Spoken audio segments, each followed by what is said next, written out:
Hello, my name is Patty Mantilla, and today we're going to be speaking about monitoring intensity of exercise.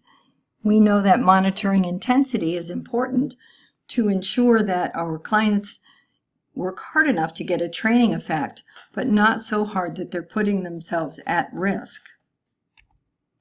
Intensity can be measured in many ways. VO2 is the most accurate. VO2 is volume of oxygen consumed.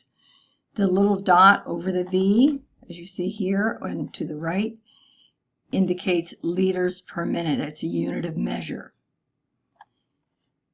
Measuring VO2 is the most accurate, but it also requires extensive equipment and training, and most health clubs don't have that type of equipment. Because there's a linear relationship with heart rate and VO2, as you see here, we can use heart rate to predict VO2 and VO2 to predict heart rate. Linear means that if you were to plot them on a graph during a workout, you plotted heart rate and then VO2 and put a dot where they matched and then connected the dots, you'd have a straight line.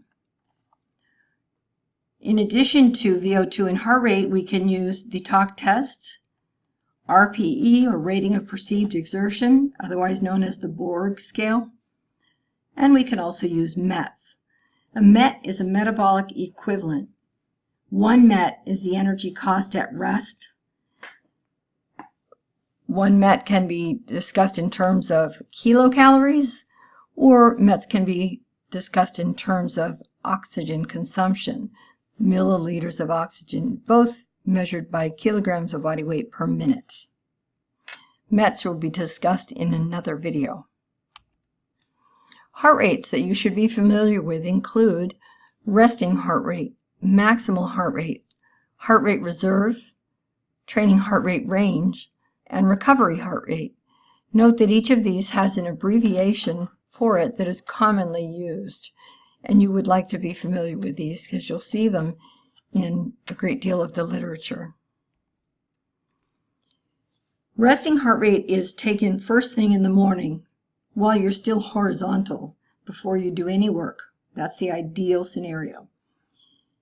Average resting heart rate is between 60 and 100 beats per minute. We know that someone who is fit will develop a stronger heart muscle, which will increase the stroke volume, and a result of that, if you're considering the same workload, when stroke volume goes up, heart rate will go down. So we can use heart rate, in particular resting heart rate, as an indicator of fitness. So someone who has a lower resting pulse is likely a more fit individual than someone who has a high resting pulse.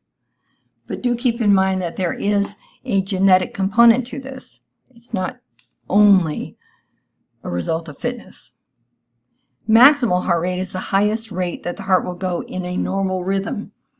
It is not influenced by fitness. It is influenced by age. That's why we use age in the formulas to predict a theoretical maximum heart rate. The more commonly used formula to assess maximal heart rate is 220 minus age. So if I was 20, for example, 220 minus 20 equals 200 beats per minute. That would be my age predicted maximal heart rate. Another frequently used formula is 207 minus 70% of your age. So you would first multiply age by 0.70, and then you would subtract that number from 207 to get your theoretical max.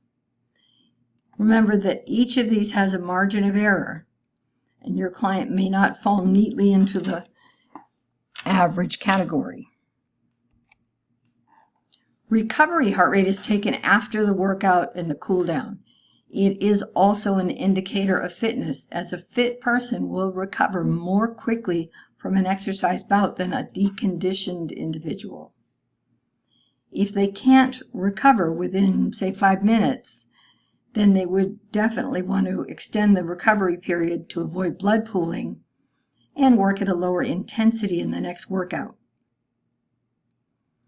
Heart rate reserve is the difference between maximal heart rate and resting heart rate.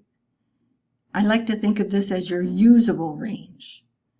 You'll never go above max. If you did, that wasn't your real max. And you'll never go below resting unless you're in some kind of cardiovascular event. So the difference between these two, max and resting, is where your clients will find themselves, depending upon the intensity of what they're doing.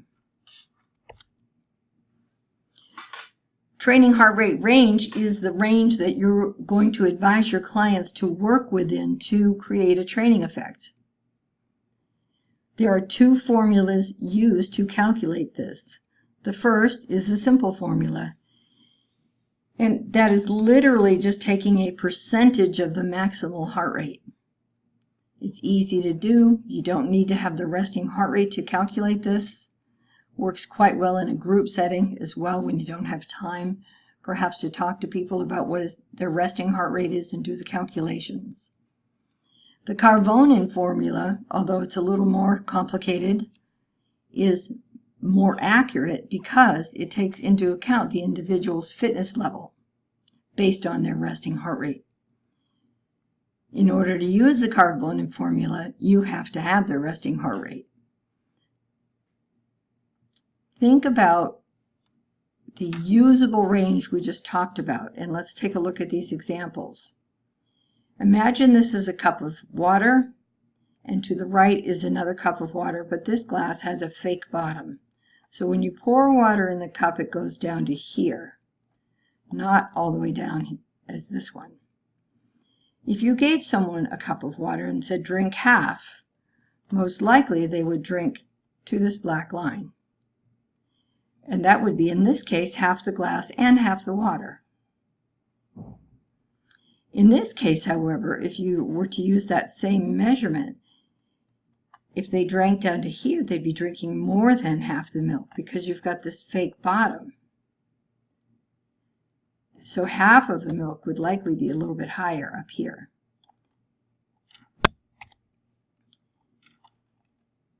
The same holds true with a simple and Carvonen formula. The glass on the left would be similar to the simple formula. When you're calculating this formula, you're going to use a percentage of this whole range. And so 50% would be right in the middle.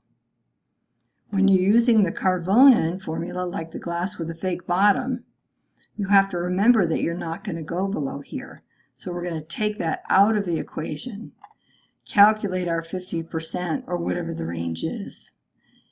And that would put us up here because you went from this point up 50%, not from here up 50%. That's why you take away the resting heart rate, calculate the percent, and then re-add it to get to this point. So as you can see, if you're using these two formulas, the simple does not equate to the Carvonen. And it makes the biggest difference really at the low end of the training heart rate range. And I'll show you that in another slide. So let's do a calculation of the simple formula. The range that is recommended when using this formula is 64 for the low end to 94% for the high end of the theoretical max. All you need to do is multiply your max heart rate or your theoretical max heart rate times the percent of the intensity desired. So anywhere between 64 and 94%. If we had a 20-year-old, the theoretical max would be 220 minus your age, or 200. If we took that theoretical max and multiplied it by 64%, we'd have 128 beats per minute, which would give us the low end of the training heart rate range. To get the high end, we'll do the same formula, multiply 200 times 94%, which would then give us 188 beats per minute, which would be the high end of the training heart rate range. So for this client, the 20-year-old client, their training heart rate range would be between 128 and 188 beats per minute. However, you're not going to give every client the entire range. That will depend on their health, their fitness level, their motivation level, their duration of exercise, the frequency of exercise. So you have to consider all those factors. And you may narrow it down to a range such as 70 to 80% or 64 to 74%. And this is where the art merges with the science. And you might have to adjust. You may find that you've given them an intensity to shoot for, and then it was too much for them and you had to back it off a little bit. The Carvonen formula is a little more challenging, but not too difficult. The formula is a percentage of 220 minus age, which is your theoretical max, minus the resting, which would then give us, sorry, I've got a hiding cursor here, the heart rate reserve. Remember, you always do what's in the parentheses first, then you'd multiply it by the percentage, and the final step would be to add the resting heart rate. So this formula within this paragraph is exactly the same as this. 220 minus age gives us the age predicted max, and we're subtracting the resting heart rate from each of these. The third formula is the same. Heart rate reserve is calculated by taking 220 minus age minus resting, or age predicted max minus resting. So whichever of these formulas feels more comfortable for you is the one you should work with. The first step when calculating this is to subtract 220 minus your age to get your theoretical max. The second step would be to subtract the resting heart rate from the theoretical max, and that would give us the heart rate reserve. Then you would multiply the heart rate reserve by the low end of the training heart rate range.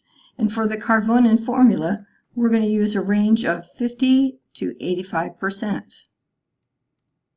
The final step would be to re-add the resting heart rate. And then, of course, you'd repeat the same procedure using 85% in lieu of the 50% to get the entire range. So let's take a look at an example. Again, let's say we have a 20-year-old, and because we asked them, we know their resting pulse is 60 beats per minute. Step 1 is 220 minus age. In this case, that would be 200.